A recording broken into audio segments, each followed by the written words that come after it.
Bry's Comics.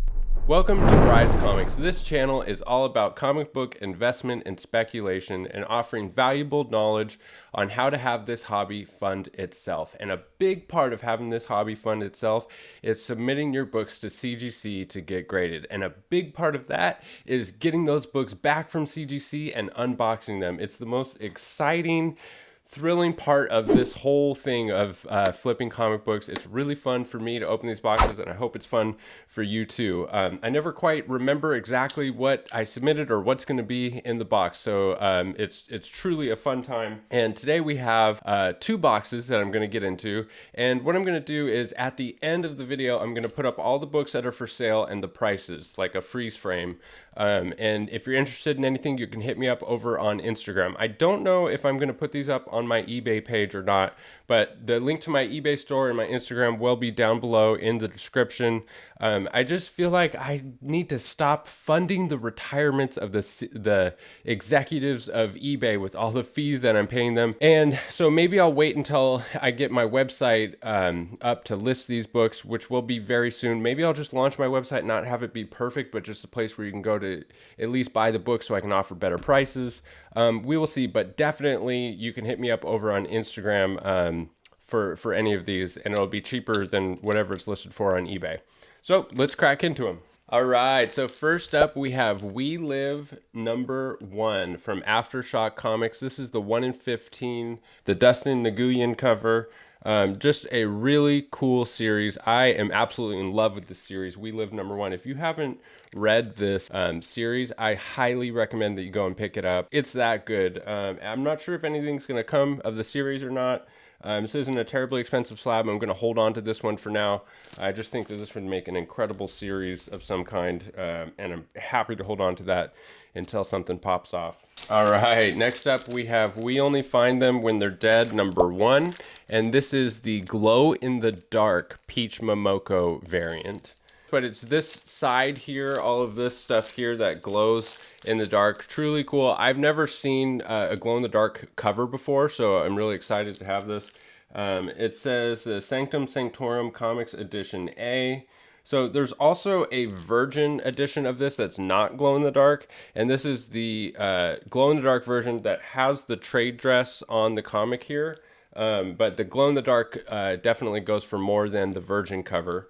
See, again, another series with We Only Find Them When They're Dead that I'm really holding out hope for, that something bigger happens with the series. I have a bunch of slabs of We Only Find Them When They're Dead that I'm actually holding. I'm going to hold these two because I'm just really hopeful that they make a show out of it.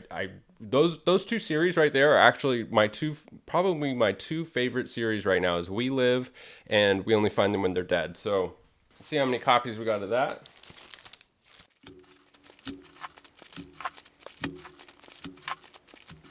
So 8 copies here of We Only Find Them When They're Dead #1, the glow-in-the-dark Peach Momoko variant from Sanctum Sanctorum Comics. Absolutely epic cover. Really, really happy with this. And so we went 9 for 9 out of this box. This was a smaller box. They split up my shipment for some reason on a fast track. I can't figure it out, but anyways, only 9 of them came back in that box, but 9 for 9, no rejects on that one. Let's crack open the other box. All right, so we do have a reject box here. It's super light. Let's see what is inside. All right, so the rejected book is Wolverine Black, White, and Blood #1. This is the Kubert variant cover, the 1 in 50, and it just has a little bit of color rub on the back. It was incredibly difficult with these. Color rub was really, really, really bad on these ones. So only one reject. That means there's 24 other slabs in here. Surprising to me. So Wolverine Black, White, and Blood #1. This is the 1 in 100 Chaykin variant. It says Howard Chaykin covered Hidden Gem variant cover. So really, really cool cover on this one.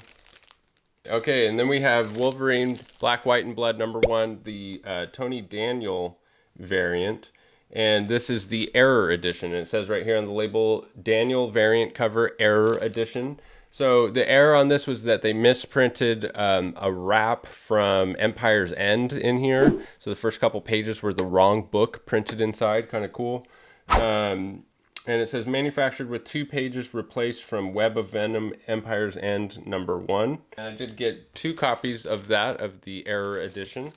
We only find them when they're dead #1, the 1 in 50 Jenny Frison variant. I am shocked that I had another one of these. I already have one in a 9.8. This was really hard to get in a 9.8 because there's a manufacturing defect on a lot of them on the front cover with just a little ding. And I got like 6 or 7 copies of this from different places, and they all had the same little ding. So far I've got 2 that came back 9.8s, the rest did not. But this, again, I'm just going to hold this one because it's not doing too well right now. In fact, a seller just made an offer for one for $125 on eBay, which I think is not a bad deal for this book. It's incredibly hard to get in high grade. It's rare to begin with. And it's an epic Jenny Frison cover. All right, now we have, next up is Doctor Strange #1. This is the Kevin Nolan variant cover, the 1 in 50. This is the first appearance of Zelma Stanton, and she is the librarian on the Strange Academy series. I think she could have a future in the MCU. This would be a long-term spec. There's just nothing right now, except she could show up in Strange Academy, which might not be that long term. So anyways, this was just, under the radar. Nobody's really paying attention to this book right now, Doctor Strange #1 from volume 4. And so I thought it'd be a good time to pick up the incentives, get them slabbed, and just sit on them because there's not too much invested in it, and there's a huge potential payoff. So that's why I got a bunch of those slabbed. All right, next up we have Department of Truth #1, cover A, the JFK cover. So I feel like I haven't gotten too many of these back, and I submitted a ton. So it's nice to see some of them start coming back. There's 1 copy.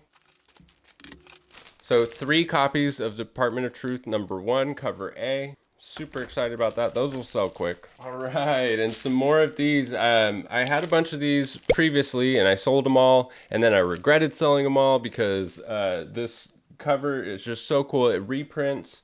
This is Spider-Gwen #0. And it reprints Edge of Spider-Verse #2, plus there's 18 pages of bonus material. If you guys are a fan of Spider-Gwen, I would recommend picking up this book raw so you can read it and get those extra 18 pages of bonus material. It's some really cool stuff in there. And anyways, it's just the identical cover, except for this little trade dress here that says #0, as Edge of Spider-Verse #2, which is the first appearance of Gwen Stacy as the new Spider-Woman. So, expect this book to go up even though it's a reprint if we get any kind of news about her coming to the MCU. So 4 copies of that, Spider-Gwen #0.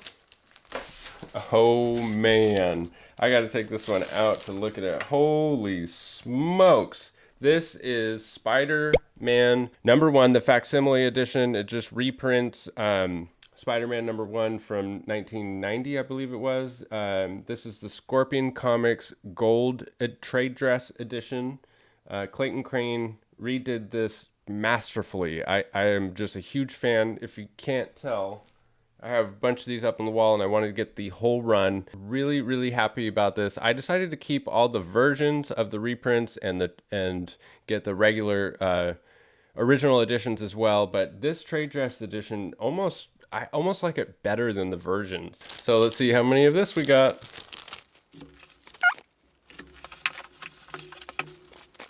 So 4 copies of the trade dress version. There we have the Scorpion Comics Gold Virgin Edition of Spider-Man Facsimile reprint. Gosh darn, that is the coolest cover. Just absolutely epic art from Clayton Crane. I don't mind, a reprint. I know people say that this has been done to death, but really, they're so stunning. They're so beautiful, and it's all about the cover. And I am, not opposed to having this on the wall. I love it. I couldn't be happier. So let's see how many copies of this we got. 2. So 2 copies came back. So next up we have Young Avengers #1. This is from volume 2. So this is the first team appearance unofficially of the new Young Avengers with, let me check my phone who it has in it. So the new Young Avengers with Kate Bishop, Novar, Wiccan, Hulkling, Kid Loki, and Miss America. And so there's speculation that the Disney Plus shows are going to introduce each one of these characters individually, and that they could create a Young Avengers team. And so I think this was a really good spec. Young Avengers #1, Volume 2. So 3 copies here of Young Avengers #1, Volume 2. Oh, wow. Okay, I am super, super happy this came back in 9.8. The Recount Ashcan edition. So the label says the Recount Ashcan number NN, no number. And if you guys don't know, an Ashcan is when a publisher releases a little promotional comic, or sometimes it's even in a smaller version that only has a few pages. And so this is like 2 total wraps. There's like 4 pages in here, 2 wraps. I have a whole bunch of copies of this, and I just wasn't sure how they were going to grade it, how strict they were going to be, because since it's so thin, it's only 2 pages, the staple really pushes through, because you can imagine a staple and 2 sheets of paper. And so I did press them. I had a hell of a time with that because I didn't want to ruin them or make things worse. It's just totally different to press a comic with 2 pages than like a regular 32-page comic. So totally epic cover, super, super rare book to begin with. And I love this series, and I think the series has potential. Again, you know me, everything that I get slabbed is basically a spec. So I'm specking on this to become a series as well, the Recount. So let's see how many copies of that we got. So 3 copies of the Recount. So that means we had 1 reject out of all of those. So 33 out of 34 came back at a CGC 9.8. Super, super happy about that. Now, one thing about that is it's not really about like a prideful thing about saying that, oh, it was a perfect submission or anything like that, because sometimes you submit things that you're taking a chance on, and there's nothing wrong with that. Sometimes you'll have a book that's really, really nice, almost perfect, and you don't know if it's a 9.8 or a 9.6, and you send it in and pre-screen it for a 9.8 anyway. So it's a small gamble.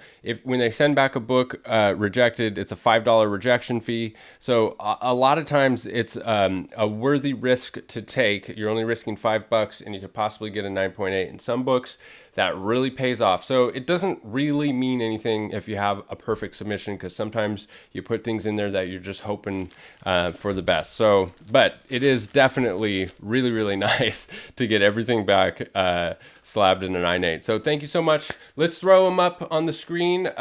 Sale prices.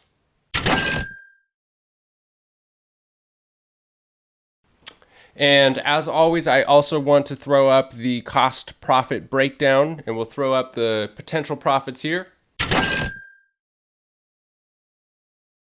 So the reason that I do that, the reason I put up the potential profits, is just to be transparent so you guys can see everything that goes into it. This is a full-time job: pressing, cleaning, sending in, getting this many slabs back, listing. I do this full-time now, so that's not accounted for in that potential profit. There's a lot of time invested in all this, and if you do it right, researching the right books to buy, getting those books back, pressing and cleaning them, submitting, waiting for the books to come back, listing them online, going through all of the channels of just a business is what it is. But if done correctly, it can be very profitable, and it sure is a hell of a lot of fun. I'm having so much fun doing this, and I hope you guys are having fun coming along for the ride and watching these videos. Hit me up over on Instagram, or check out my eBay store, links in the description, website coming soon, and we'll see you in the next video. Bye. Bry's Comics.